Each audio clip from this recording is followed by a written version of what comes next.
시사자키 정관용입니다.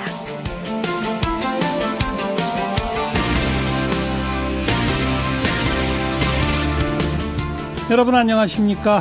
정관용입니다. 1996년 가동을 시작했던 한국 GM 군산공장, 오늘 공식 폐쇄되고 1200여 명 직원도 함께 퇴사하게 됐죠. GM 공장이 한때 군산 경제의 50%를 책임지던 곳인 만큼 지역 경제가 휘청거리고 있답니다. 전북 군산을 지역구로 두고 있는 바른미래당 김관영 의원 연결해서 피해가 얼마나 심각한지 살펴보겠고요. 6.13 지방선거 공식 선거운동 첫날입니다. 그래서 오늘 2부 시간에 화제의 후보 2명을 연결해 보겠는데요. 먼저 보수 텃밭인 대구에서 지금 높은 지지율을 보이고 있는 더불어민주당의 임대윤 광대구시장 후보 연결해 보고요. 엊그제 있었던 경기도지사 후보 TV 토론회에서 이재명 후보에게 날선 질문을 던져서 화제가 되고 있는 바른미래당의 경기도지사 후보 김영환 후보도 연결하겠습니다. 또 성폭력 피해자들에 대한 2차 피해 심각하다는 얘기 참 많죠. 최근에 관련 실태 조사를 한 분입니다. 한국여성인권진흥원의 변혜정 원장도 2부에서 만나보죠. 광고 듣고 시작합니다.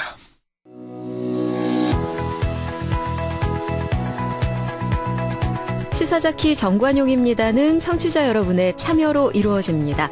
단문 50원, 장문 100원의 정보 이용료가 부과되는 문자 샵 1212로 보내셔도 되고요. CBS 어플리케이션 레인보우로는 무료로 의견 남기실 수 있습니다. 아주 편리하게 방송을 다시 들으실 수도 있는데요. CBS 레인보우를 통해서도 가능하고요. 팟캐스트 그리고 팟빵을 통해서도 언제든 지난 방송 함께 하실 수 있습니다. 22년 동안 전북 지역 경제를 이끌어왔던 한국 GM 군산공장 오늘부로 문을 닫았습니다. 지난해 7월 그 현대중공업 군산조선소가 또 문을 닫은 바가 있죠. 그래서 지금 군산 지역 경제 큰 위기입니다. 현재 분위기 어떤지, 앞으로 어떻게 해야 할지 전북 군산을 지역구로 둔 바른미래당 김관영 의원을 연결합니다. 김 의원 안녕하세요. 네, 안녕하세요. 김관영입니다. 지금 마지막에 GM 공장에 몇 명이 있었어요? 지금 오늘자로 약 600여 명 현재 남아 있고요. 예, 지난번에 1차 구조조정 때 희망퇴직을 약 1,100명 정도 했고요. 네. 2차 희망퇴직에 약 100여 명. 이렇게 해서 당초에는 1,800명이 연초에 있었는데 예. 1,200명 정도가 희망퇴직하고 현재 한 600여 명 정도 남은 상황입니다. 그 600여 명은 어떻게 합니까? 지금 600명 중에 약 200명 정도는 부평, 창원으로 다른 공장으로 전환 배치가 되고요. 아하. 나머지 400명 정도는 일단 3년간 무급휴직을 하겠다. 예. 그리고 나서 다른 공장에서 정년퇴직 등으로 결혼이 생기면 여기 계신 분들을 좀 전환 배치할 생각이다. 이렇게 일단 예상이 되고 있습니다. 그럼 희망퇴직 1,200명도 그렇고 무급휴직 400명도 그렇고 다들 그러니까 일자리를 잃은 거네요. 그죠? 그런 거죠.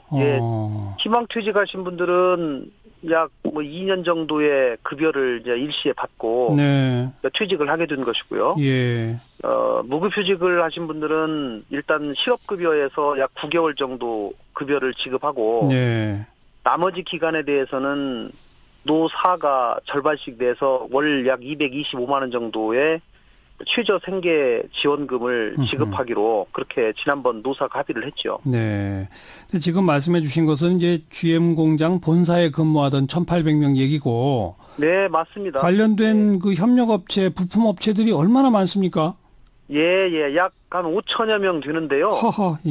1차 협력업체가 약 5천여 명, 2차 협력업체가 약 5천여 명, 약 10,000명 가까이 됩니다. 네. 그런데 지금 이제 1차 협력업체들은 군산공장이 폐쇄되었지만 이제 부평이나 창원으로 일부 납품하는 회사들도 있고요. 그건 다행이네요. 그런 데는 조금 더 그나마 다행인데 2차 협력업체, 3차 협력업체들은 대부분 군산 공장만을 납품처로 해서 이제 이렇게 군산에 공장을 세운 회사들이 대부분이기 때문에 그 회사들은 대부분 또 지금 문을 닫고 있는 그런 상황입니다. 군산의 인구가 몇 명입니까?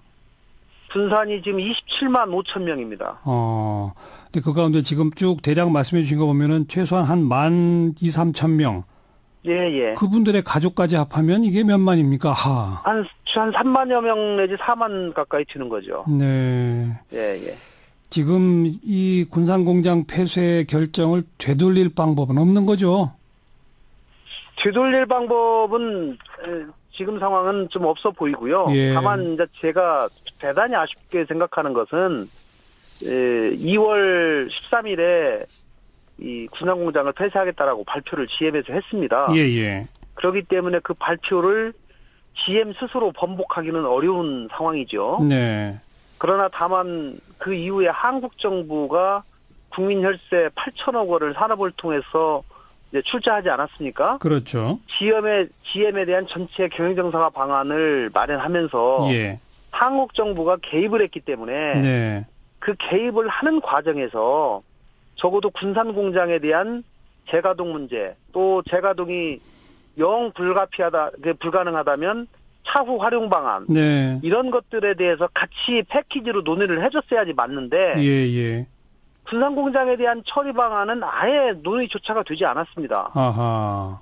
한국 측에서 군산 공장을 재가동하기 위해서 GM에 요구를 하든가 푸시를 하든가 무슨 어떤 예를 들면 당근을 제시하든가 이런 조치 자체가 없었기 때문에 예. 저는 이 부분은 명백한 군산 패싱이고 전북 패싱이다. 예. 그리고 국민혈세 8천억 원을 투입해서 부평공장과 창원공장은 살리면서 네. 군산공장 폐쇄를 전제로 하고 그런 일들이 벌어진다고 하면 예. 군산에서 느끼는 이 분노와 허탈감이 얼마나 더 크겠습니까? 예. 그러니까 저는 정말 많이 화가 납니다. 우리 정부도 한국 GM이 한국을 아예 떠나지 못하게 하려고 여러 가지 협상을 했는데 그 협상에서 군산 공장은 아예 안중에 없었다 이 말씀이군요. 그렇습니다. 제가 그럴 위험이 있어 보여서 네. 제가 수차례 산업은행장, 기재부 장관 뭐 여러 정부 관료들을 만나서 예. 산업은행과 GM이 5월 18일 날 취중 계약서를 체결했거든요. 예. 그 계약서를 체결할 때 적어도 GM 군산공장에 관한 구체적인 처리 방안을 넣으면 좋겠지만 네. 그때까지 구체적으로 어떻게 활용하겠다라고 하는 방안을 내기는 어려우니 그러면 적어도 앞으로 GM 군산공장을 신속하게 처리하기 위한 방안을 협의하자. 예. 우리가 같이 논의해 나가겠다. 예. 라고 하는 원칙적인 얘기라도 그 기본계약서에 넣어달라. 예. 라고 수차례 요구했음에도 불구하고 그것조차도 받아들여지지 않았습니다. 지금 그런 그 군산공장 뭐 어디 매각 얘기도 나오던데 사겠다는 데가 있나요? 지금은 없죠. 어허. 예. 특히 GM의 그 본사 사장들이 이제 국회도 오고 뭐 여러 언론을 통해서 만약에 GM 군산공장을 살 제3자가 나타난다고 하면 자기들이 적극적으로 돕겠다 라고 하는 의사를 표명하기는 했습니다. 그래서 저는 그런 의사가 이미 확인이 됐기 때문에 그런 점을 기본계약서에라도 좀 담자 라고 얘기했는데 그것도 이제 안 뭐 됐다? 기본계약서는 기본적으로 자금에 관한 그런 계약이기 때문에 이것을 넣기는 부적절하다 이런 이유로 거절을 했어요. 예. 그럼 뭐 당장 누가 그 공장을 사서 새로운 사업을 시작하거나 뭐 재가동하거나 그 가능성은 현재로선 닫혀 있는 상태고 정부는 그 추경에서 군산 지역에 1,063억 원 예산 배정했던데 이거 갖고 됩니까? 사실은 언발에 오줌 누기죠. 아하. 뭐 이거 가지고 이 GM이 어느 정도 군산에서 차지를 하냐면요. 2011년도가 이제 GM이 군산에서 가장 생산을 많이 할 때인데 그때 군산 전체 제조업의 생산량이 12조입니다. 전체가 12조인데 그중에 7조가 GM이었습니다. 허허, GM 한 회사가 7조를 생산했거든요. 그것이 지금 줄어들어가지고 결국은 폐쇄까지 이뤘는데 이 그 충격이 이루 말할 수가 없죠. 그럼 어떻게 해야 합니까 이제?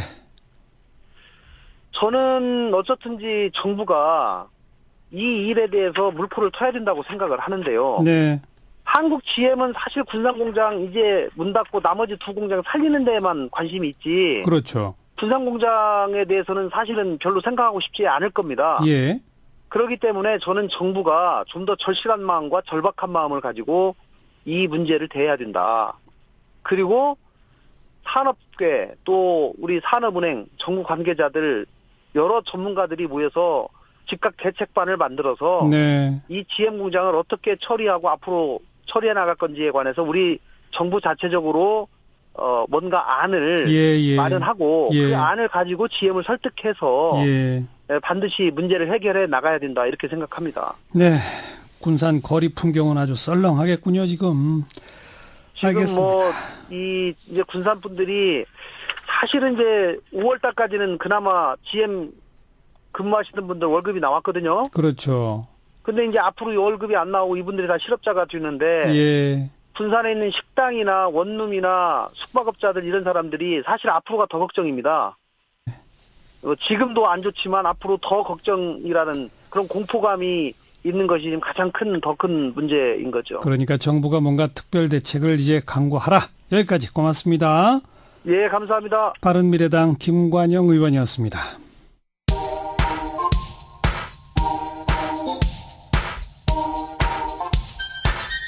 시사자키 정관용입니다. 여러분은 지금 CBS 라디오와 함께하고 계십니다.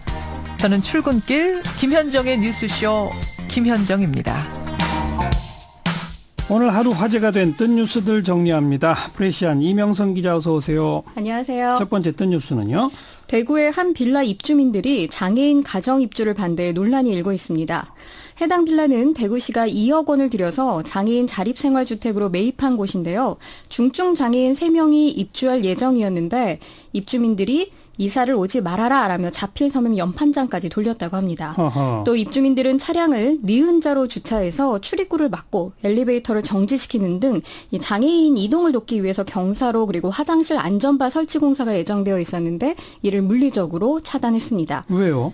입주민들은 장애인 시설이 왜 일반 거주시 지역에 들어오느냐 이런 생각을 가지고 있는 거죠. 예. 이에 서준호 대구 장애인 인권연대 대표는 10수년간 시설에 gat혀 살던 중증 장애인 3명이 각자 자신의 방을 갖고 살 수 있는 집을 마련했는데 이웃들 반대로 이사도 못하게 될 줄 몰랐다며 안타까움을 표했습니다. 네. 여기 입주 못하면 다시 시설로 돌아가야 되는 거죠? 그렇습니다. 장애인 거주 시설이 2006년에는 288개에서 2016년에는 1,505개로 5배 이상 급증했습니다. 그런데 시설에 수용된 인원 역시 같은 기간 2만여 명에서 3만여 명으로 늘어났습니다. 국가인권위원회 2012년 조사를 보면 시설에서 생활하는 장애인의 52%가 시설이 장애인들의 인권을 침해한다고 생각하고 있으며 57.5%는 시설 퇴소를 희망하고 있는 상태입니다. 그런데 더불어 살기 싫다. 그렇습니다. 씁쓸하네요. 얼마 전에 그 필리핀 보라카이 섬 폐쇄했잖아요. 네. 근데 태국에 또 어디도 뭐 폐쇄한다고요? 피피섬이라고 불리는 곳인데요. 오는 9월까지 넉 달간 일시 폐쇄한다고 태국 정부가 밝혔습니다. 네. 이 피피섬은 레오나르도 디카프리오 주연의 영화 비치 촬영지로 유명한데 최대 100m 높이의 해안절벽과 모래밭의 바다까지 세계 10대 아름다운 섬에 꼽힐 만큼 환상적인 풍광을 자랑합니다. 예. 이 피피섬을 찾는 관광객은 대략 하루에 5,000명 정도라고 해요. 그래서 회계연도가 시작된 지난해 10월 이후 누적 관광객이 자그마치 130만 명에 이르렀다고 합니다. 네네. 이 같은 인기 덕에 관광객을 실어 나르는 선박 출입이 잦아지면서 산호가 손상되고 쓰레기가 쌓이는 등 환경 훼손이 심각한 수준이라고 합니다. 또 태국 정부는 11개 섬으로 구성된 시밀란 군도에도 오는 10월까지 숙박을 금지시켰는데요. 스킨스쿠버 명소로 알려진 이 시밀란 군도에는 바닷속 생태계가 심각하게 망가졌다고 합니다. 예. 인근 바닷속 산호에 또 선명한 한글 낙서가 발견되기도 해서 비난 여론이 일기도 했습니다. 바닷속까지 들어가서 한글 낙서를 해요? 참 네. 유명 관광지일수록 참 몸살을 앓는군요.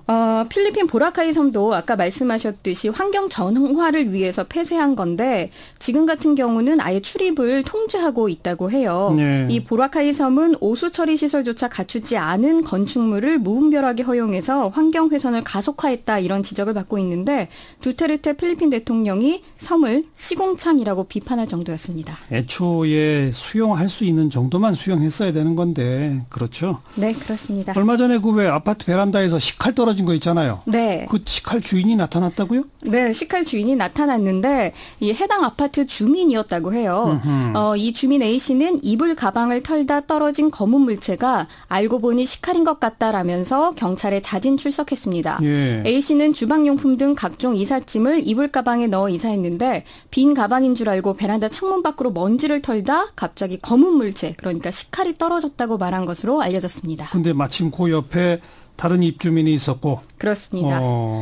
경찰이 어제 이 식칼 주인 A씨의 집을 방문을 했는데 그때까지도 언론을 통해서 해당 사건이 보도된 사실을 모르고 있었다고 합니다. 모르고 있었대요? 네. 경찰에 따르면 이 경찰 방문 덕에 상황을 파악하고 2시간 뒤쯤 경찰서를 찾아와 자진 출석한 셈입니다. 예. 경찰은 일단 A씨 주장이 맞는다고 최종 확인될 경우 고의성이 없고 다친 사람도 없기 때문에 사건을 종결할 방침이라고 밝혔습니다. 다들 조심해야죠. 정말 이런 건. 그렇습니다. 예. 앞서 전해드린 AS 뉴스를 다시 한번 제가 서비스하는 차원에서 한 가지 더 알려드리자면 뭐요? 일본 드라마 고독한 미식가 한국 출장편이 6월 1일과 8일 한국과 일본 양국에서 동시에 방송됩니다. 네. 그러니까 촬영했다는 소식을 한번 전했었죠. 그렇습니다. 어허. 그래서 내일 또 다음 주 금요일 이렇게 볼 수 있는데 개인적인 욕심이 좀 생기더라고요. 뭐요? 한국판 고독한 미식가가 제작된다면 예. 주인공의 정 선생님이 어떨까?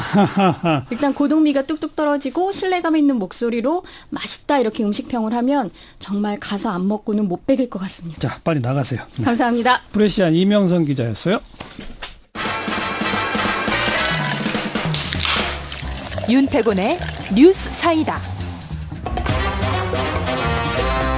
윤태곤 실장 어서 오십시오. 안녕하세요. 오늘 문재인 대통령 청와대 본관에서 국가재정전략회의를 주재했다는데 이게 무슨 회의입니까? 이게 되게 중요해요. 재정 분야 최고위급 의사결정 회의로 매년 하는데 오늘도 5시간 했습니다. 예. 여기서 논의된 내용을 바탕으로 예산 편성하고 국가재정 운영 계획을 마련하는 거, 돈 어떻게 쓸 건지 매년 하는데 올해는 특히 관심이 높았어요. 왜요?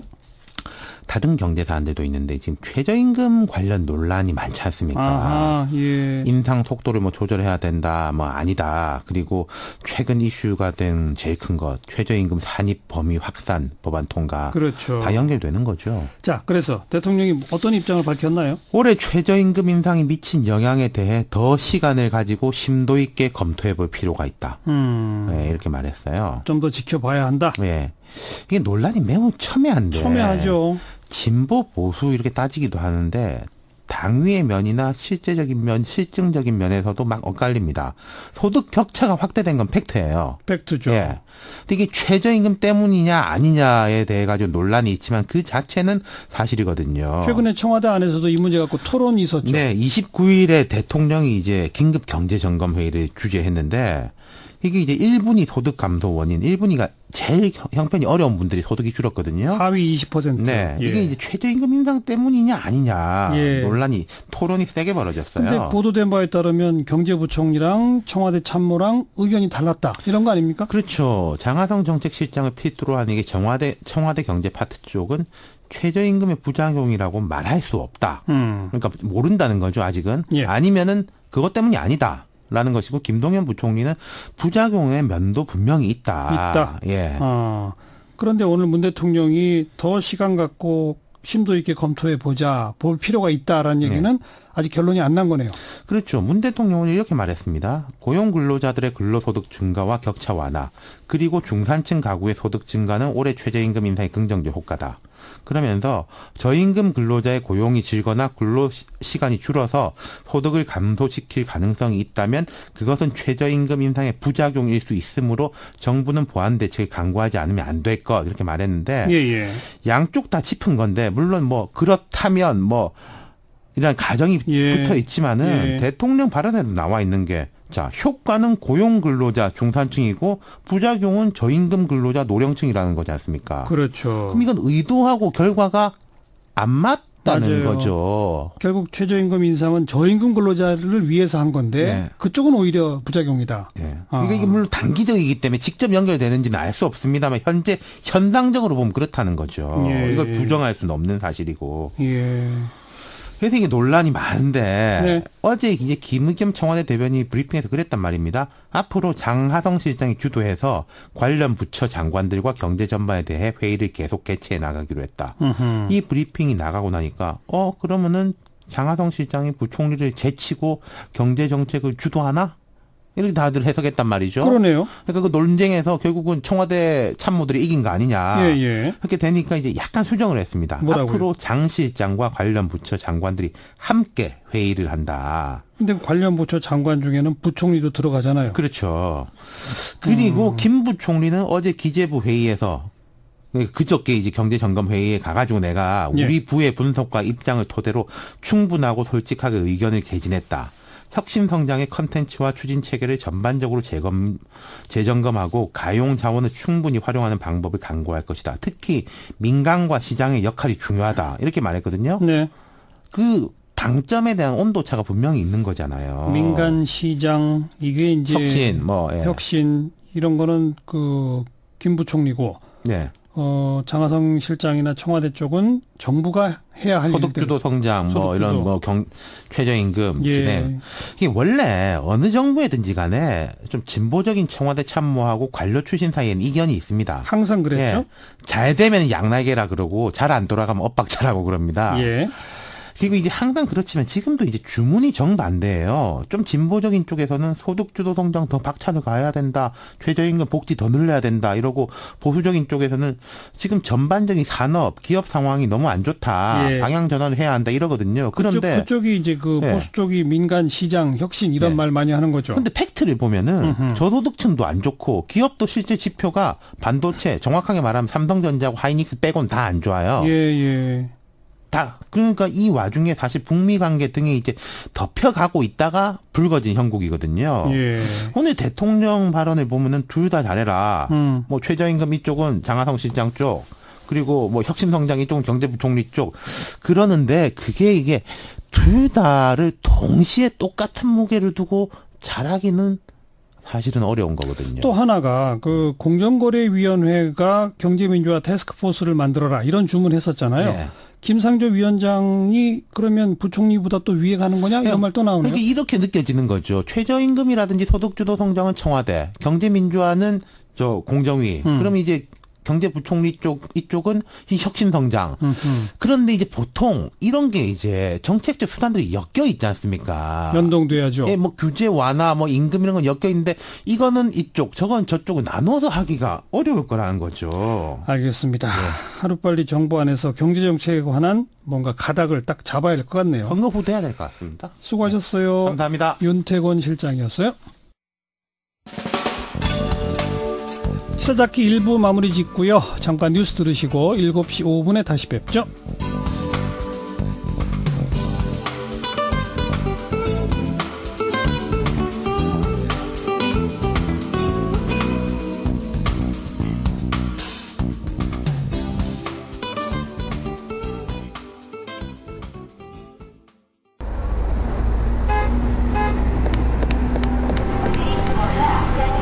퇴근길에 만나는 알찬 뉴스 정보, 한림국제대학원대학교 정관용 교수가 진행하는 시사자키 정관용입니다. 6.13 지방선거 공식 선거운동 첫날입니다. 자, 오늘도 후보들을 좀 만나볼 텐데요. 먼저 대구시장 선거전에서 현 시장인 자유한국당 권영진 후보를 지금 바짝 뒤쫓고 있답니다. 더불어민주당의 임대윤 후보 연결합니다. 임대윤 후보 안녕하세요. 예, 안녕하십니까. 네. 오늘 어디 다니셨어요? 예. 오늘 아침 일찍부터 대구의 최대 농수산물 시장인 매천시장을 다녔고요. 예. 그리고 우리 달성 토성 앞에 있는 골목시장. 시장을 양쪽에 좀 다녔습니다. 한쪽은 큰 도매시장이고 한쪽은 정말 어려운 서민들이 사는 소매시장, 길거리 소매시장입니다. 임시시장이죠. 그래서 다녀서 많은 분들의 의견을 좀 듣고 만나고 인사하고 했습니다. 네. 자, 출마의 변 한 말씀. 예. 대구 시민 여러분, 대구에도 큰 파란 바람이 불고 있습니다. 하나의 바람은 한반도의 항구적 평화의 바람이고 또 하나의 바람은 대구도 변화 혁신이 필요하다는 시민들의 어떤 그 바람, 희망의 바람이 불고 있습니다. 이제 들어마시고 대구 시민 여러분께서도 변화를 선택해 주시고 대구 혁신을 이끌어 주시기를 부탁드립니다. 임대윤, 저 열심히 하겠습니다. 네, 진짜 변하고 있습니까? 예, 변하고 있습니다. 권영진 후보랑 아직은 지금 조사 결과를 보면 2등이시던데. 예, 아직은 조금 차이가 납니다만은 저는 뭐 엄청난 가속도로 지금 급상승의 곡선이 있고요. 예. 근시자는 조금씩 하향 곡선에 있습니다. 예. 그런데 대구는 이른바 보수의 텃밭. 예. 우리 임대윤 후보도 지난 그 국회의원 선거에 민주당으로 3번, 무소속 1번, 4번 나가셔서 다 떨어지셨죠? 예, 다 떨어졌습니다. 4번. 아픈 이야기를 또 하십니까? 아니, 그러니까 그렇게 계속 나가서 떨어지셨는데 이번에는 뭔가 다릅니까, 진짜? 다릅니다. 악수할 때 격려하는 말씀이나 네. 손을 꽉 잡는 거나 예. 당신 이겨야 돼 라고 말씀하시는 뭐 저보다 선배분들 이야기 예. 정치에 관심이 없던 40, 50대 우리 아줌마들이 꼭 이기세요 하면서 손가락 간지르는 모습들 이런 모습들이 이제 대구도 한 30년 가까이 한 정당이 대구를 경영하고 독점적으로 지배해 왔는데 예. 그게 신물이 난 것 같아요. 그때 대구 경제가 너무너무 어려워요.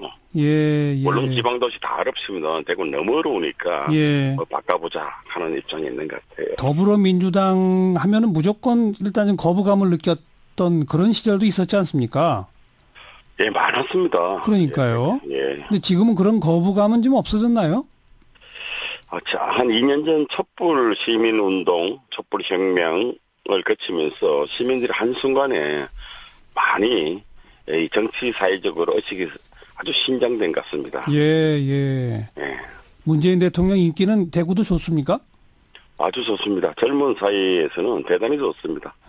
드라마 주인공 같습니다. 드라마 주인공만큼이나? 예, 요새 사실 문재인 우리 대통령께서 예. 하는 여러 가지 한반도의 어떤 이 구상과 비전 이런 것은 제가 볼 땐 또 드라마 같아요. 네. 예. 뉴스 같지 않고 드라마 같습니다. 자유한국당이나 홍준표 대표에 대해서는 대구 민심은 어떻습니까? 대구 사람들은 아직 자유한국당에 대해서는 애연한 마음을 갖고 있는데요. 예. 홍준표 대표에 대해서는 좀 부끄러워해요. 부끄러워해요? 왜 부끄럽냐 하면요. 예. 공당의 대표가 저 대구 출신이 어째 저래 막말을 할까? 이런 이야기고요. 예. 최근 남북 관계에 대해서도 고춧가루 뿌리는 발언에 대해서는 대구 보수조차도 싫어합니다. 네, 네. 예. 자, 맞상대인 권영진 후보 현 시장으로 지금 4년 임기 마무리 짓지 않습니까? 그 지난 4년의 대구 시장으로서의 시정 활동을 평가해 보신다면? 예, 무척 새로운 산업 발전을 위해서 방향 제시는 잘 했습니다. 잘 하셨는데 실천적으로 하는 그 결과는 거의 없었다고 보입니다. 예. 물론 본인은 이것도 했다 저것도 했다 하지만 예. 그럼 예를 들어서 GS 마트 한두 개 들어온다고 대기업 들어온 건 아니지 않습니까? 그런 이야기죠. 50만 개 일자리 창출하겠다 하시는데 과연 종종 상대인 김현기 후보는 12,000개 일자리 줄였다라고 경제학자답게 분석하시던데 예. 여러 가지로 한계는 있고요. 예. 대구 시민들도 그리 크게 인정하는 분위기는 아니에요. 네. 방향만 제시했지 실천이 없었다 이런 말씀. 예, 그렇습니다. 임대윤 후보의 이번 선거 캐치프레이즈는 뭡니까? 더 준비된 진짜 시장입니다. 그런데 제 캐치프레이즈를 저는 더 준비된 진짜 시장인데 네. 권영진 시장도 준비된 시장을 들고 나왔어요. 어제부터. 저는 3개월 전부터 섰는데 예. 권 시장은 어제부터 현수막에 예. 내 삶을 바꾸는 준비된 시장. 요 캐치프레이즈도 이게 도용하는 것 같고 해서 그렇습니다. 그나저나 오늘 낮에 권영진 후보가 그 유세하고 지역 이동하는 그 사이에 누군가에게 밀쳐가지고 넘어져서 부상을 당했다던데 그거 어떻게 된 건지 좀 파악해 보셨습니까? 예, 저도 유세 다니다가 들었습니다. 예. 정확히 현장을 못 보았습니다만은 발달장애인 단체와 부모들이 발달장애에 대한 여러 가지 사회적인 어떤 정책 협약을 맺자 해서 저는 한 3주 전에 맺었어요. 예. 권영진 후보만 세 후보 중에 맺지 않았답니다. 예. 그래서 그 부모들이 가서 왜 협약을 맺지 않느냐, 협약을 맺으라라고 요구하는 사이에 예. 권영진 후보가 현장을 떠나고 그 사람들은 자꾸 하는 사이에 좀 밀쳐진 것 같아요. 네, 네. 그런데 권영진 후보 쪽의 논평은 예. 뭐 아주 의도된 배후가 있는 테러라 뭐 이렇게 나오는데 그렇게 거창하게 예. 뭐 나쁜 짓 할 분들이 아니에요. 자녀들이 발달 장애를 가진 가슴 아픈 분들입니다. 그분 대부분이 예. 약간 신랑이 버리다가 그냥 이래 뒤로 떠밀린 거로 저는 알고 있습니다. 그래도 아무튼 이런 불상사는 이제 없어야 될 텐데요. 아이고 없어야죠. 예. 선거 과정에 이런 불상사는 누구든 간에 없어야 됩니다. 알겠고요. 예. 아까 그 임대윤 후보가 잠깐 언급하셨습니다마는 지금 대구시장에는 네. 바른미래당 김형기 후보도 뛰고 있지 않습니까? 예. 김형기 후보가 대구시장 교체를 위해서 자유한국당 권영진 후보 빼고 나머지 모든 당 단일화하자 이런 제안이 있었는데 어떻게 생각하세요? 오직 그 대구시장의 교체, 30년간 독점적으로 대구를 운영해온 자유한국당 세력의 교체가 오직 절실하면 그 말씀을 하셨겠습니까? 그분도 공당의 후보인데요. 예. 그러나 저한테 공식적인 제안이 들어온 건 없고요. 예. 대구 언론인 단체와 간담회 하시면서 하신 얘기입니다. 예. 만약 공식적 제안이 들어오면 뭐 저도 제일 집권당의 후보로서 제 마음대로 결정할 문제는 아니고요. 중앙당과도 협의해야 되고 시당과 저희 캠프와도 충분히 협의해서 뭐 검토는 가능하겠습니다. 논의의 여지는 있다. 예. 아, 알겠습니다. 여기까지만. 지금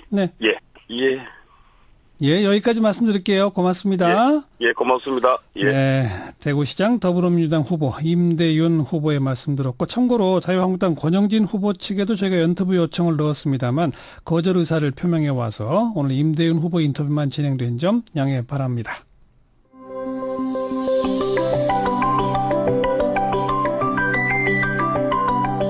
지금 여러분께서는 한림국제대학원 대학교 정관용 교수가 진행하는 시사자키 정관용입니다를 듣고 계십니다. 이번에는 바른미래당 경기도지사 후보 김영환 후보를 연결합니다. 며칠 전 TV토론에서 이재명 민주당 후보 관련된 강한 공격으로 뜨거운 이슈를 만들었죠. 게다가 또 이재명, 남경필 두 후보만 토론회에 초청한 JTBC를 항의 방문하면서 결국 JTBC TV토론 취소되기도 했습니다. 이번 경기도지사 선거 화제의 중심이 되고 있죠. 김영환 후보 연결합니다. 안녕하세요.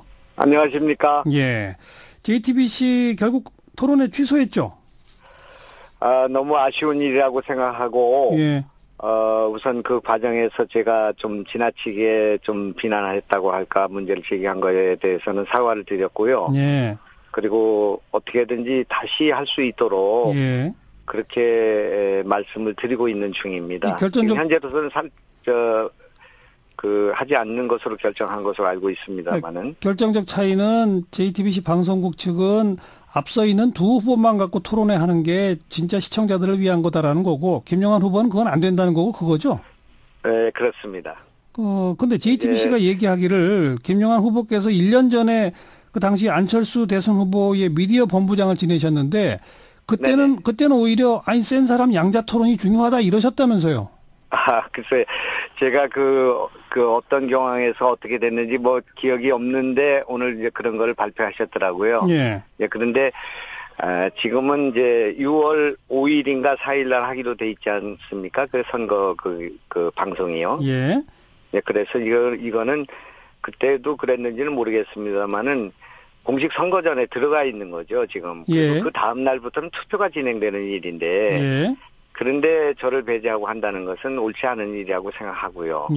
그래서, 과거에 그것이 어떻게 됐는가는 제가 좀 찾아봐야 되겠습니다만은, 지금 유세 현장에 있어서. 근데 이제 그것을 떠나서 이것은 온당하지 못한 일이라고 생각합니다만, 지금 제가 이렇게 토론을 무산시킨 것은, 저한테도 참, 부담스러운 일이고요. 알겠습니다. 그래서 다 참여하는 정의당까지 참여하는 또 다른 후보까지 참여하는 그런 토론이 이루어져야 된다고 생각합니다. 아무튼 이제 어제 오늘 논란은 이제 그거였었고 또 그 며칠 전 KBS에서 열린 첫 토론회에서 이재명 후보 측한테 여배우 거론하셨잖아요. 제가 한 10가지쯤을 거론했는데요. 가장 화제가 된 게 비리와 뭐 이런 거였는데 저도 뭐 그거는 그냥 이런 것도 문제가 되니 그거 되겠는가. 너무 비리와 전과와 또 무슨 막말과 이런 게 문제가 많으니 이런 사람하고 이게 이 도정을 맡았을 때 과연 아이들 교육은 어떻게 시키면 이렇게 이제 하려고 했는데 그냥 그 여배우 스캔들도 있지 않냐. 그 주진우라는 분이 누구냐. 이제 그렇게 이제 물어봤는데 이재명 우리 후보께서 그 여자를 만난 적이 있다. 이렇게 되면서 이게 문제가 증폭이 된 것입니다. 제가 그걸 뭐 주된 그 질의사항으로 한 것도 아니고 비중이 있는 것이 아니었고요. 그리고 이제 그 뒤에 그러면 얼마나 만났느냐, 얼마나 오랜 기간 만났느냐 이렇게 물어봤을 때 답변을 안 하시고 그냥 넘어가서 이제 그것이 그냥 넘어간 걸로 알았는데 이건 청문회 자리가 아니다. 뭐 이렇게 답변을 했죠. 그렇게 됐습니다. 그래서 오히려 답변을 안 하신 게 이것이 문제가 증폭되는 그런 결과가 되지 않았는가 생각하고요. 제가 의도하지 않았던 일이고 또 그 논쟁 또 그 얘기가 이렇게 길게 선거 전에 되는 것에 대해서는 저는 전혀 바람직하지 않은 일이라고 생각하고 또 제가 알고 있는 내용이 없고요. 그 배우도 아는 바가 없고 주진우라는 분도 제가 만난 적이 없는 분이기 때문에 제가 오히려 뭐 문제를 크게 제기한 것은 그 막말의 원인이 막말에 있는 게 아니라 형을 정신병원에 강제로 입원시키는 과정에서 직권남용이 있었는가. 또 성남FC에 돈이 164억을 네이버 같은 데가 40억 가까운 돈을 줬는데 이것이 그냥 대가성이 없이 그리고 거기에는 또 용도 변경이라든지 또는 그 여러 가지 인허가가 관련돼 있다는 것이 다 드러났는데 이것이 특혜성이 아니냐, 성남판 미르가 아니냐 이런 여러 가지 문제를 제기하는 가운데 알겠어요. 여기서 문제가 제기가 된 거죠. 근데 이제 그 뭐 욕설이나 막말 또 성남 FC 이런 거는 그동안 쭉 문제가 많이 제기가 됐고 거기에 대해서 뭐 이재명 후보 측에서 이런저런 해명도 하고 뭐 그랬던 바인데. 이 여배우 관련은 그동안 좀 잠잠하다가 김영하 후보께서 새롭게 또다시 들고 나오셔서 지금 가장 화제가 되고 있기 때문에. 그렇습니까? 전 그 여배우 문제는 어떻게 정리됐는지도 몰랐고요. 또 그 관심도 없었던 내용인데 요번에 이제 이 일 때문에 됐는데 제가 이제 그 이재명 후보의 그 형님에 대한 그 정신병원 입원 문제 때문에 여러 가지 이제 정보 뭐 자료 또 면담을 한 것을 하는 과정에서 문자 메시지를 보게 됐습니다. 누가 갖고 있는 문자 메시지를요. 어떤 문자 메시지였어요, 그게? 그러니까 이제 그 여배우께서 보낸 문자 메시지, 하소연한 문자 메시지입니다. 뭐라고 써 있던가요? 거기에는 이제 그 이응, 지은, 미음. 그러니까 이재명의 이니셜이죠. 이 사람하고 관계가 없다고 페이스북에 좀 써달라고 한다. 주진우 기자께서 그렇게 요청을 하고 있다. 그리고 지금 이거 지금 본인이 굉장히 불안하다. 그리고 이거는 명예훼손으로 걸면은 자기가 걸리게 돼 있다고 한다. 100% 걸린다고 한다. 그런데 이것이 사생활과 관련된 거고 좀 거시기하다. 그런 그 보기에 따라서는 여러 가지 그 성남 총각 그 행세를 했다는 거 그런 보도를 전에 하지 않았습니까? 그 여배우께서 사과문을 내기 전까지는. 그래서 이제 그런 거를 암시하는 그런 문자 메시지를 제가 보게 됐습니다. 그 문자 메시지가 그 여배우가 보냈다고 하는 것은 확실합니까? 그건 확실하고요. 그건 확실하고.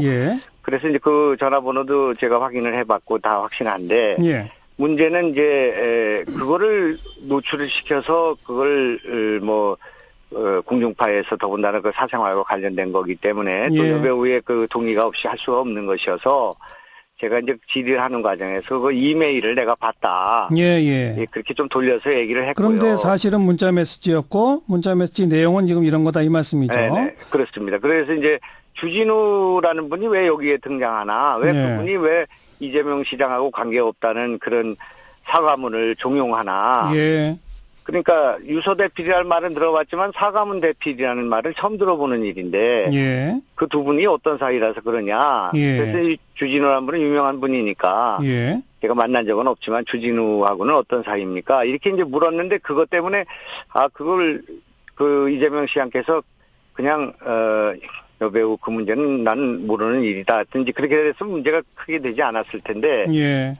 이분께서 그냥 엉덕결에 그 만난 적이 있고 과거에 뭐 이렇게 하시니까 예. 이제 증폭이 된 것 같습니다. 알겠습니다. 근데 이제 이재명 후보 측은 오늘 또 저희 아침 방송하고 인터뷰도 하시면서 그 여배우는 벌써 몇 년 전에 여배우가 여기저기서 인터뷰를 하면서 마치 자신 이재명인 것처럼 느껴지게끔 인터뷰들을 하는데 사실은 그게 아니다라고 다 사과까지 하고 해명을 했다. 이렇게 정리를 하고 주진우 기자한테는 자기는 일절 그런 부탁을 한 바가 없다. 뭐 네. 이런 주장과 함께 김영환 후보께서 이런 그 근거 없는 부분을 들고 나온 것은 일종의 정치 공작일 수 있으므로 법적 대응을 하겠다까지 지금 나오셨거든요. 그 대응하시는 것도 좋고 워낙 뭐 고소를 좋아하시는 분이니까 뭐 그거는 뭐 그분의 자유지만 선거가 시작되는 그 초반부부터 그렇게 하시는 것은 국민들한테 대한 얘기가 아니라고 저는 생각하고요. 예, 예. 그래서 이제 그렇지만은 국민들이 이걸 어떻게 볼 것인가 하는 문제입니다. 그게 결국은 사과가 그렇게 자의적으로 진실에 입각해서 했느냐 아니면 그렇게 누구 제3자가 그 굉장한 그런 위치에 있는 거 아니겠습니까? 그래서 제가 이제 말씀드린 것은 이건 그때 그런 일이 있었다면 불륜이 되는 거지만 그것이 아니고 그것을 사과문을 올리고 또 그럴 때 그 이재명 시장은 성남시장이라는 막강한 자리에 있었고요. 그다음에 주진우라는 분도 언론에서 상당한 힘을 갖고 있는 위치에 있는 분이 이런 것을 무마하려고 했다면 만약에 그렇다면 그건 미투하고 관련되는 거다. 그렇게 얘기한 거죠. 알겠습니다. 뭐 이 얘기만 갖고 다 인터뷰 끝낼 수는 없고 경기도지사 되면 뭘 제일 하고 싶은지 한 말씀 하시면. 뭐 제일 하고 싶은 것은 이제 후불형 진료, 후불형 의료비를 후불로 내는 제도를 만들어서 나라를 전체를 바꿔야겠다 생각합니다. 진료를 하면서 선불로 돈을 다 내야 되지 않습니까? 수술을 한다든지 또 임플란트를 한다든지 이런 것을 우선 진료는 먼저 받고요.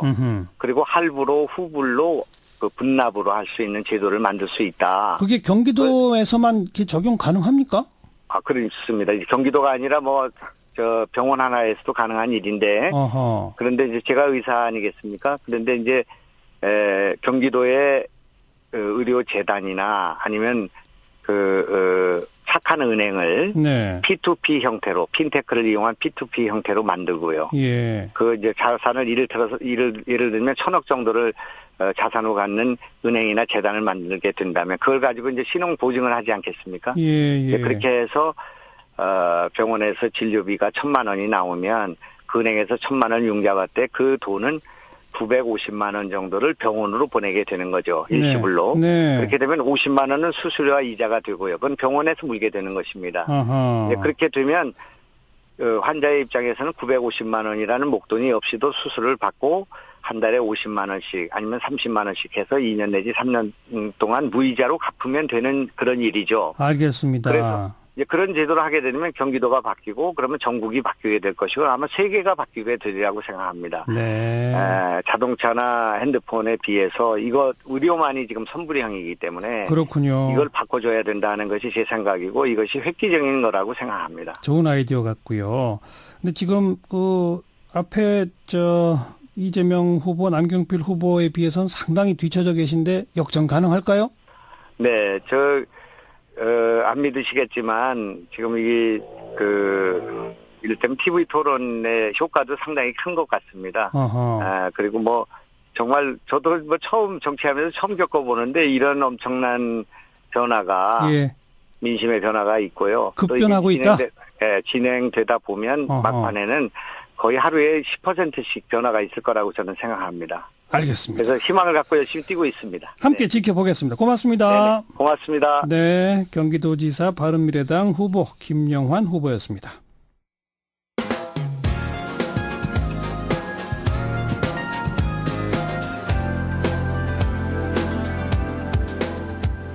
친절하고 재미있는 시사풀이 CBS 라디오 시사자키 정관용입니다. 사운드 오브 뉴스입니다. 김민아 기자 어서 오세요. 안녕하세요. 첫 번째 소리 들어보죠.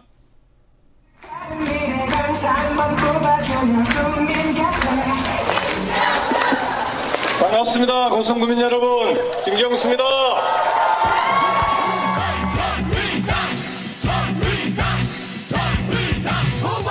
노동자가 당당하게 시민 여러분 6월 13일 여러분이 선택할 서울시장 그 사람이 누굽니까?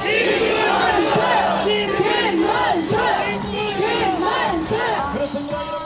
네, 앞에 김경수 도지사 후보, 그다음에 정의당 로고송, 그다음에 김문수 후보 이렇죠? 그렇습니다. 예. 맨 처음에 잠깐 나온 게 이제 바른미래당 관련 로고송인데 뭐 잘 들리지는 않네요. 앞으로 13일간 그야말로 이 총성 없는 전쟁이 이제 막 시작이 돼서 이거 한번 준비를 해봤습니다. 자유한국당 홍준표 대표는 오늘 유세 현장에 나갔습니까? 그렇습니다. 후보들이 안 오길 바란다 이런 얘기도 막 하고 그랬는데요. 오늘 당사에서 대국민 호소 기자회견 이걸 했고 충남 천안으로 이동한 후에 부산으로 이제 갔습니다. 본인 승부처로 꼽은 이제 광역 지자체들 중에 이제 들어있는 그런 지역들이죠. 특히 부산에서는 저와 한국당이 없어지면 북한과 문재인 대통령이 좋아할 것이다 이런 발언도 해서 또 화제였습니다. 추미애 대표의 동선은요? 더불어민주당 추미애 대표는 류경기 서울 중랑구청장 후보 출정식으로 시작해서 인천과 수원으로 이제 수도권부터 돌기 시작한 그런 상황이었고요. 바른미래당의 경우에는 유승민 공동대표는 대구 경북, 박주선 공동대표는 광주 이렇게 좀 나눠서 맞는 그런 그림이었습니다. 네. 민주평화당은 예상대로 이제 호남에 올인하는 그런 분위기고 정의당은 이정미 대표가 인천으로 노회찬 원내대표가 창원, 부산 이렇게 움직이는 그런 동선입니다. 네. 충북에서는 뭐 후보 매수설이 나왔다는데 무슨 내용이에요? 충북지사 선거에 출마한 자유한국당 박경국 후보하고 바른미래당 신용환 후보가 단일화를 논의하는 그런 과정이 있었는데요. 자유한국당 후보가 정무 부지사직을 제안하면서 사실상 사퇴를 요구했다 이렇게 바른미래당 측이 주장을 한 것입니다. 그러면서 이런 내용이 나와 있는 4쪽짜리 문건도 공개를 했습니다. 자유한국당 쪽은 뭐라고 합니까? 뭐 전혀 사실이 아니다 이렇게 얘기를 하고 있는데요. 하지만 만에 하나 사실이면 이거는 선관위가 조사에 나서야 될 상황이라는 게 문제죠. 과거에 광노현 서울시 교육감직 상실할 때 기억나실 텐데 그때도 이제 공직선거법상의 후보 매수죄가 문제이지 않았습니까? 예. 이 내용인데 후보 사퇴의 대가로 금전, 물품 등 재산상이익이나 공직을 주고받기로 한 사람 그리고 받기로 한 사람 모두 처벌하도록 돼 있다는 거죠. 결국은 그러면 선관위가 조사에 나선답니까? 아직은 그것까지는 모르나요? 아직 그런 얘기는 나오지 않고 있습니다. 그래도 이대로 그냥 묻힐 수는 없는 거고 그렇습니다. 좀 조치가 취해야 될 것 같은데 일단은 뭐 하루 이틀 상황 파악을 하고 있는 모양이네요. 그런 상황입니다. 다음 소리 들어보죠.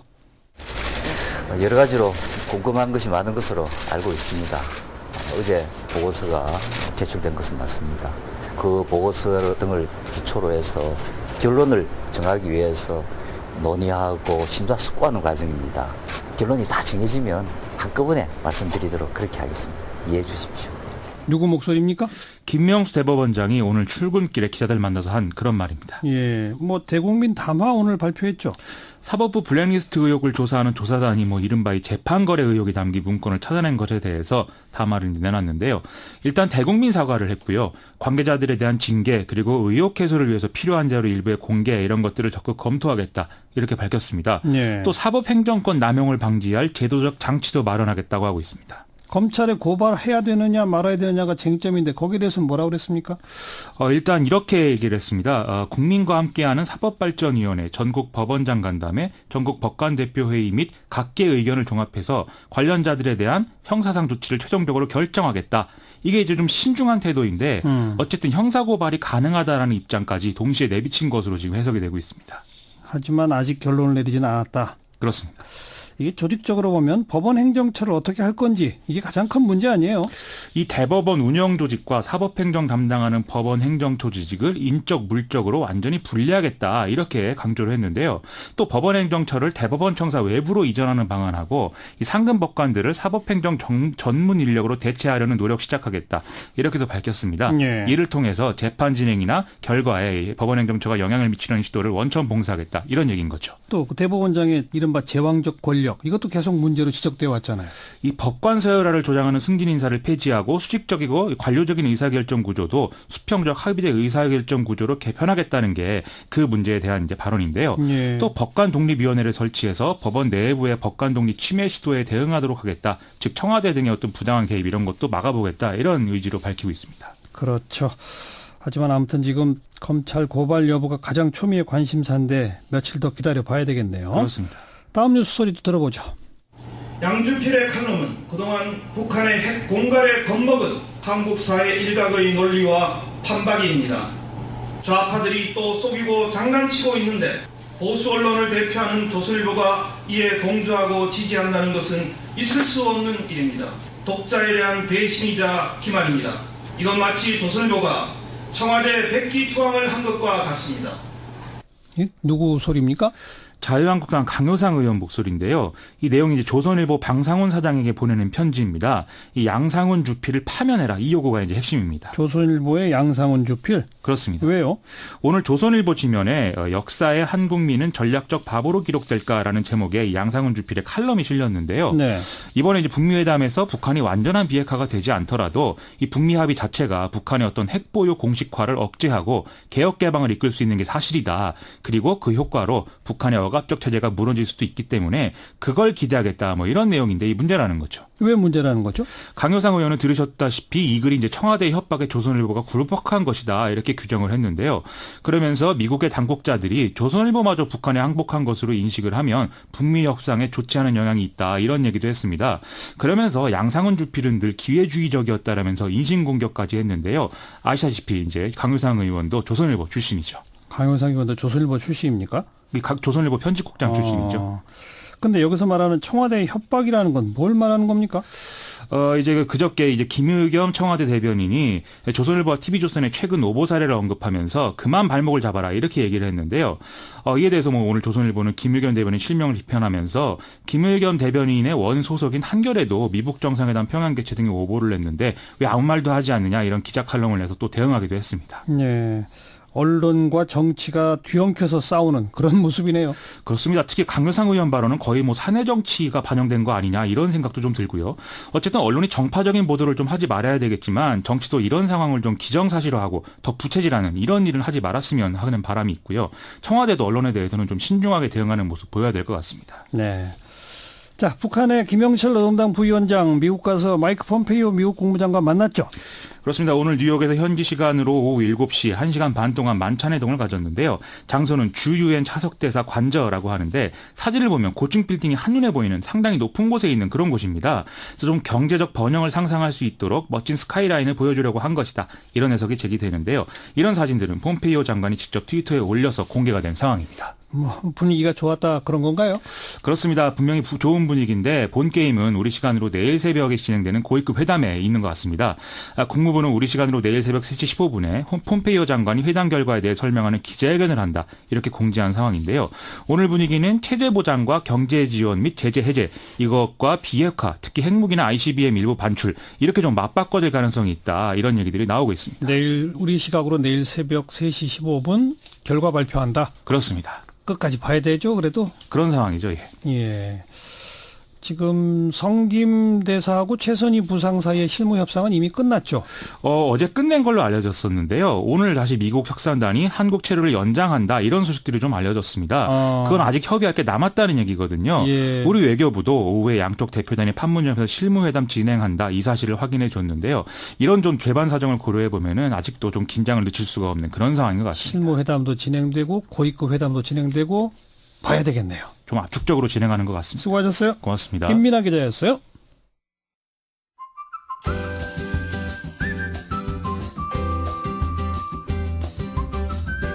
지금 여러분께서는 한림국제대학원 대학교 정관용 교수가 진행하는 CBS 라디오 시사자키 정관용입니다를 듣고 계십니다. 성폭력 피해 사실을 밝힌 후에 죽이겠다. 밤길 조심해라. 이런 욕설 협박 메시지를 받으며 피해자들이 또 다른 고통을 겪고 있다는 증언이 나왔습니다. 바로 엊그제 한국여성인권진흥원이 열린 한 포럼 자리에서 이런 증언들이 나왔는데요. 오늘 이 문제 한번 짚어보죠. 한국여성인권진흥원의 변혜정 원장을 오늘 스튜디오에 초대했습니다. 어서 오십시오. 네, 안녕하세요. 그 포럼의 이름이 제가 그 포스터를 들고 있는데 네. 크게 이후라고 딱 붙어 있네요. 예, 이후. 그러니까 사건 이후 그 사건에 대해서 이 세상이 어떻게 반응하고 있는가. 네. 그리고 이러한 그 사건 이후 우리 사회는 어떻게 변화하고 있는가. 아마 이런 포인트에서 저희가 이후라는 이름을 지었습니다. 그러니까 요즘 이제 미투 운동이 한참 세상을 달궜는데 네. 그 이후에 그렇게 피해 사실을 폭로하고 고백한 그분들이 어떻게 살고 있는지. 예, 어떻게 살고 있는가. 바로 그거로군요. 네, 맞습니다. 그래, 어떻게 살고 있답니까? 네, 제가 그 가제로 붙였습니다만 그 정말 용기 있게 세상과 만났습니다. 그분들이. 그러나 세상은 그렇게 녹록하지 않았다. 네. 예, 그런 말씀 많이 하십니다. 녹록하지 예, 힘들지요. 않았다. 네. 뭐 구체적인 그 2차 피해를 입고 있는 분들이 나와서 증언도 했습니까?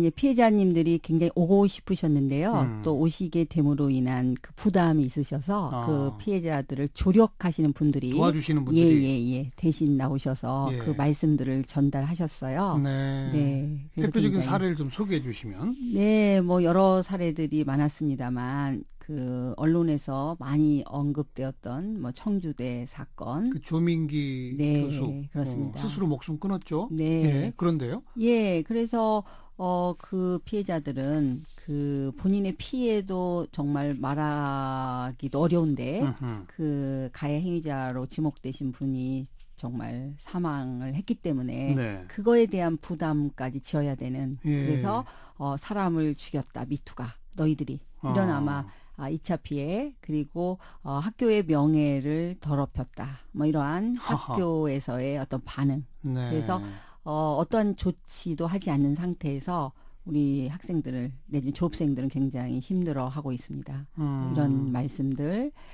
그리고 또 뭐 우리 피해자님이 직접 쓰신 편지도 있었어요. 어떤 편지요? 그래서 제가 우리 그 동의를 얻고 조금만 소개를 해줘도 될까요? 예, 어떤 피해를 입으신 분인데 우선. 네, 초등학교 선생님의 어떤 상급자 선생님으로부터 성추행을 당한 사건이에요. 네. 예, 초등학교 여교사가. 네네네네.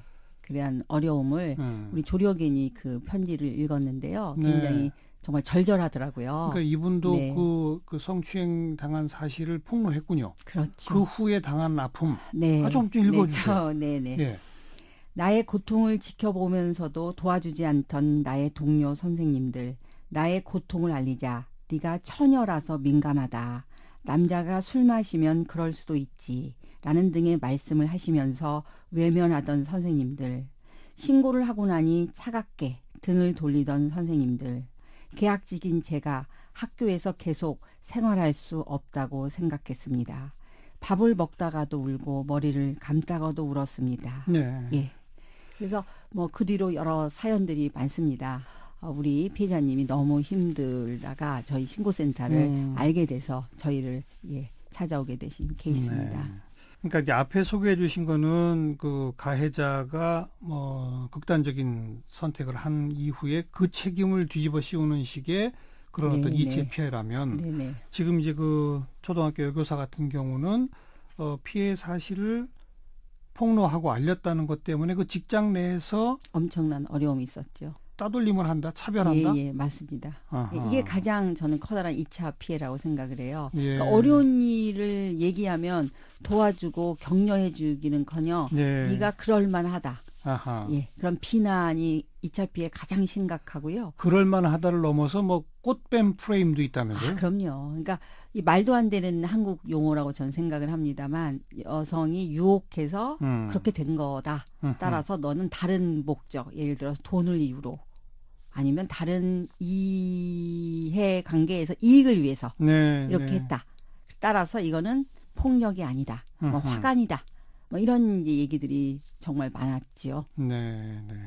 그리고 성피해, 성추행이나 성폭력을 당했다고 직장 내에서 하소연을 해도 제대로 그 신고받은 곳에서 시스템이 작동되지 않는 이런 맞습니다. 것도 많지 않습니까? 네, 그러니까 시스템은 실은 뭐 다 가지고 있습니다. 근데 이제 시스템이 있지만 많은 경우 이제 피해자가 그 사실을 얘기하면 그 기관의 차원에서는 일단 이 사실이 밖으로 나가는 거를 원하지 않지요. 네. 그리고 이 피해자의 얘기를 잘 들어줄 수 있는 어떤 시스템은 또 아닙니다. 네, 예. 그리고 또 들어줘도 일단 피해자가 어떤 사람인가 그래서 의심을 한다는 거죠. 그러니까 믿지 않는 겁니다. 네. 예, 저는 왜 교통사고를 제가 당했어요. 그래서 어디 누구에게 얘기를 합니다. 그러면 너 정말 힘들었겠다. 네가 신호를 잘못 본 거 아니냐. 뭐 네가 뭐 술 먹어서 당한 거 아니냐. 이게 절대로 안 물어보잖아요. 그렇죠. 근데 이상하게 이 성폭력 사건에 한해서는 그 피해자가 누구인가에 초점이 맞추어져 있습니다. 이게 2차 폐해를 만들어내는 가장 커다란 이유겠죠. 네. 그리고 경찰이나 이런 데 가서 조사 수사를 받는 과정에서도 또 문제가 많아진다면서요. 맞습니다. 이거는 이제 수사 과정에서 이 피해자를 여전히 믿지 않는 거죠. 네. 그래서 이 피해자의 말을 있는 그대로 믿기보다는 왜 이렇게 갑자기 이런 피해를 입었다고 얘기하는 걸까? 그래서 무슨 목적이 있는 거 아닐까? 네. 그래서 그 목적을 뭐 아무래도 의심하죠. 물론 이제 저희가 무죄 추정의 원칙에 의해서 물론 피해자의 말이 100% 항상 뭐 진실이다 이건 아니지만 예. 피해자가 어디 됐든 본인의 상황에 대해서 어려움을 토로하고 신고를 할 때는 네. 뭐 경찰이든 조력자는 그 피해자의 입장에서 이야기를 잘 들어야 함에도 일단 믿지 않는다. 이게 가장 커다란 수사 과정에서의 2차 피해죠. 아까 그 교통사고랑 딱 비유해 주시니까 머릿속에 쏙 들어오네요. 네, 맞아요. 그 한국여성인권진흥원에서도 그 직장 내 성희롱 성폭력 특별신고센터를 출범해서 벌써 2달여 지금 신고를 받고 있지 않습니까? 네, 3월 8일 날 개소해서요. 네, 6월 15일이면 100일이 됩니다. 지금 그 신고가 많이 들어왔나요? 1000건 이상 뭐 전화 접수는 뭐 했습니다만 일단 신고라고 하는 형식을 빌어서 내가 내 사건을 이제 공식화 시키겠다. 이렇게 이제 신고한 이제 사건은 5월 29일 날짜로 705건이라는 것은 어떻게 보면 많은 겁니다. 네, 예, 네. 짧은 기간에 신고를 했다는 거죠. 그렇죠. 그리고 공식화한다는 거잖아요. 예. 그리고 아직도 고민하고 있는 예. 이런 사례까지 포함하면 더 많을 거로 저희는 대표적인 생각합니다. 유형이 어떤 겁니까? 저희가 이제 시기별로 그러니까 피해가 언제 일어났는가를 봤더니 5년 이제 이하 사건이 이제 퍼센트로는 그래도 가장 많고요. 하지만 그 5년 초과 오래된 사건 그래서 뭐 1977년 사건 뭐 이런 사건도 있어요. 그러니까 저희 신고센터에 그 믿고 활용하시는 분들은 일단 오래된 사건부터 최근 사건까지 다양한 분들이 계십니다. 그리고 대체로 아무튼 직장 내니까 직위를 이용해서 성희롱, 성추행, 성폭력 이런 식으로. 네. 그래서 그렇게 공식화된 신고를 받으면 어떻게 뭐 사법기관, 경찰이나 이런 쪽으로 이첩을 하십니까? 어떻게 하십니까? 저희 이제 여성가족부 산하 인권진흥원의 그 신고센터는요.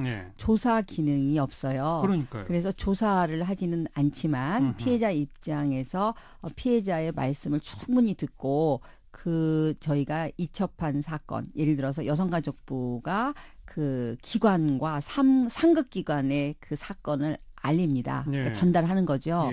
그래서 상급 기관이나 그 당사자가 속한 그 기관이 이 문제를 잘 해결할 수 있도록 저희가 컨설팅을 하고 있습니다. 아하. 네, 그래서 그 피해를 당했다고 신고한 분이 재직하고 있는 기관, 이거나 가해자가 속한 기관이거나 그리고 그것의 상급 기관, 에다가 통보를 해서 공식 통보해서 그 직장 내에서 제대로 해결해라. 컨설팅하고.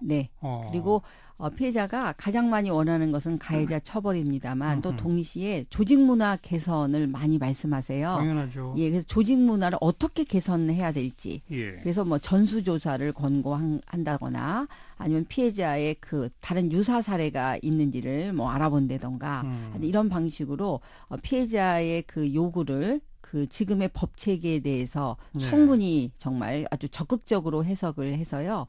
컨설팅을 하고 있고요.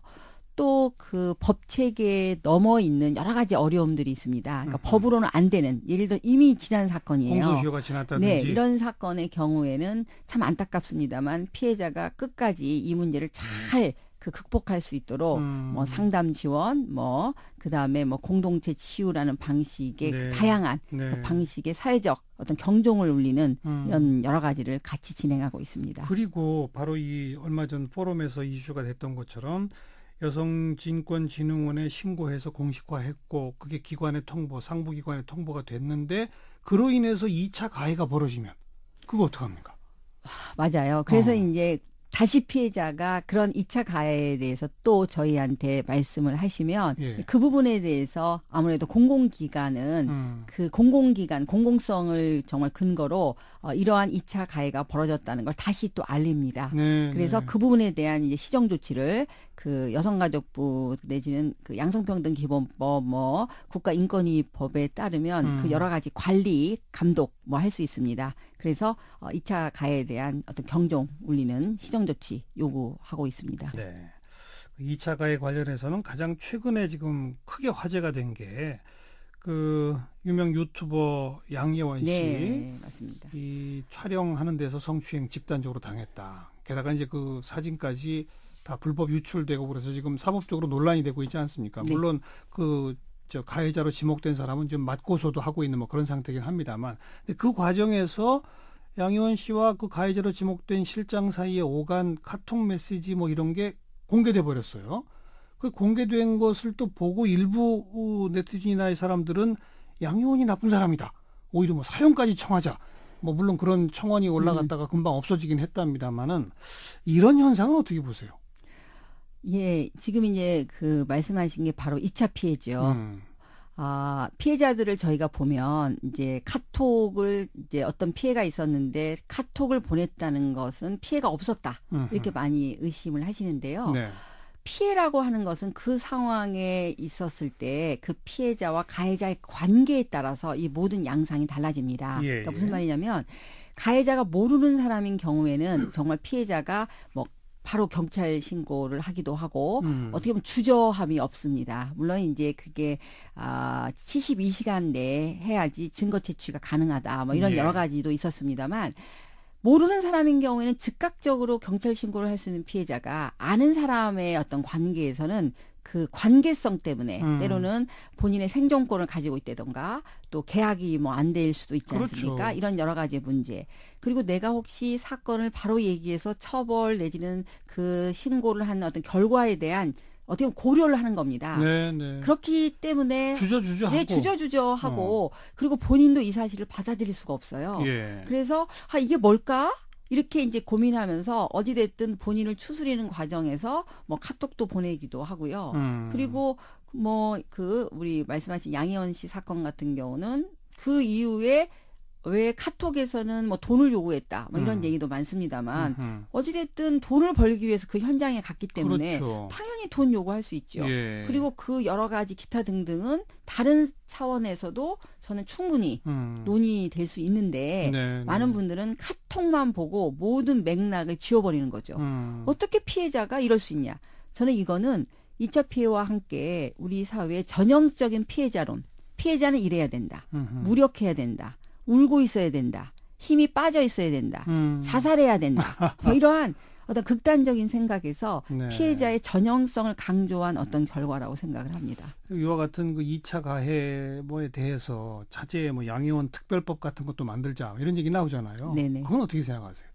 뭐 글쎄요, 우리 양혜원 씨가 그거를 또 어떻게 본인의 이름을 따서 하는 거에 대해서 어떻게 생각하실지는 모르겠습니다만, 아이고, 뭐 저도 그냥 무심코 그랬는데 네네네. 본인이 또 싫어하실 수도 있겠네요. 네네네, 예. 뭐 그렇습니다만 저는 분명히 이제 이러한 부분에 있어서의 가장 큰 문제는 요새 디지털 성범죄도 굉장히 심각합니다. 그럼요. 몰카, 네, 뭐 불법 촬영물 뭐 문제. 예. 그래서 저희가 그거에 그 유포하는 분. 그다음에 그걸 만드시는 분 그리고 소비하는 분 뭐 이렇게 다양하게 얘기를 하고 있거든요. 그래서 아까 말씀하신 어떤 특별법 차원에서 이 사실에 대해서 정말 성추행을 했다. 이것뿐만이 아니라 그런 여러 가지를 3년 뒤에 유포했다. 네. 그리고 그거를 서로 간에 즐겼다. 예. 저는 이 모든 게 범죄라고 생각을 하기 때문에요. 예. 어떤 법이 강력한 그 무엇이 있어야 한다는 건 아마 대부분 국민들이 동의하실 거라고 생각을 합니다. 네. 그나마 우리 사회가 한 10년, 20년 사이에 성폭력, 성추행, 성희롱 뭐 등등에 대한 처벌이나 이런 법과 제도들은 좀 많이 갖춰가고 있는데 2차 가해라고 할 만한 것을 콕 집어서 이 엄벌에 처하는 말이죠. 네. 이런 건 지금 아직 좀 미비한 거죠. 네, 미비한데요. 최근에 경찰청 발표를 보니까 이런 스마트 앱을 통해서 2차 수사 과정 내 2차 가해를 신고하는 앱을 만든다고 하시더라고요. 수사 과정에서의? 네, 수사 과정에서의 2차 피해에 대해서 신고해라. 뭐 이런 방식으로 뭔가가 한국이 달라지고 있는 건 전 사실이라고 생각을 하고요. 또 뭐 2차 가해를 어디까지 2차 가해일 거냐. 그래서 온라인상의 2차 가해, 주변 뭐 사람들의 2차 가해, 수사 과정상의 뭐 소송 과정에 굉장히 다양하게 지금 다양하죠. 펼쳐져 있어요. 그래서 그런 부분에 대해서 조금 더 섬세하게 그 2차 가해를 좀 정의를 하고 그거에 대해서 어떤 식으로 제재하고 어떤 경각심을 만들까. 이런 부분들이 앞으로 대국민 어떤 메시지를 통해서 저희가 합의 내지는 토의해야 될 과제라고 생각을 하고 있어요. 거기까지 그 2차 가해에 대한 완벽한 대처까지가 되어야 그렇죠.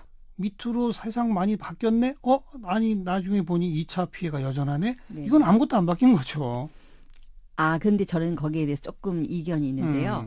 물론 이제 법 체계의 어떤 변화까지 저희가 생각하면 아까 말씀하신 그 완벽한 그 법 체계 제도를 갖춰야 되는데 일단 저는 미투의 신고하지는 목소리, 여성들의 피해자들의 목소리 미투는요. 그러한 신고 체계를 통해서 어쩌면 우리 한국 사회가 변화할 수 있는 계기로서의 큰 의미가 있었다. 그 자체로도 큰 변화를. 그 자체. 그다음에 우리 여성들이 본인의 피해를 말함으로 인한 어떤 치유의 효과.